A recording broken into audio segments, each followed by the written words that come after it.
तीनों लोकों की जननी नित्य स्वरूपणी श्रेष्ठ प्रकृति मेनका के गर्भ से उत्पन्न होकर हिमालय के घर में रहने लगी।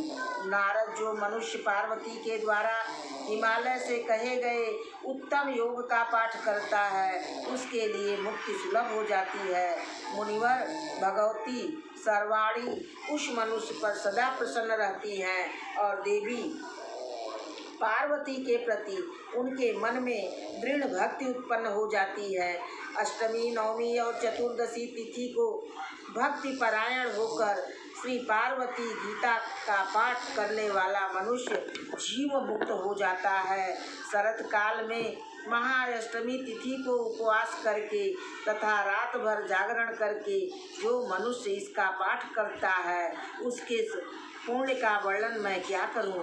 दुर्गा भक्ति परायण वह मनुष्य सभी देवताओं का पूज्य हो जाता है और इंद्र आदि लोकपाल उसकी आज्ञा के अधीन हो जाते हैं। वह साक्षात भगवती की कृपा से दैवी कला को स्वयं प्राप्त होता है और उसके ब्रह्म हत्या आदि पाप भी नष्ट हो जाते हैं।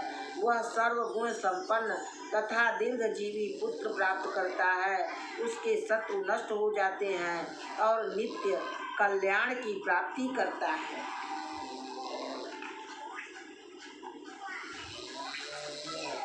अमावस्या तिथि के आने पर जो मनुष्य भक्ति पूर्वक इस श्री पार्वती गीता का पाठ करता है वह सभी पापों से मुक्त होकर दुर्गा तुल्य हो जाता है।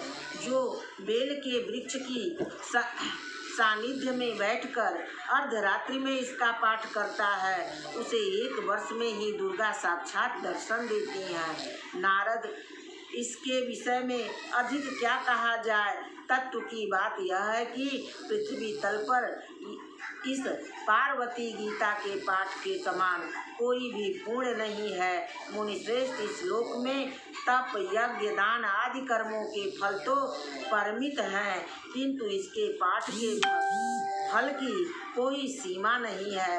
इस प्रकार शाश्वत होते हुए भी परमेश्वरी जिस तरह से लीला पूर्वक मेनका के गर्भ से उत्पन्न हुई वह वृतांत मैंने आपसे कह दिया।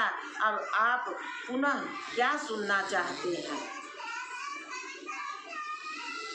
श्री महादेव जी नारद संवाद में भगवती का 19वां अध्याय समाप्त हुआ।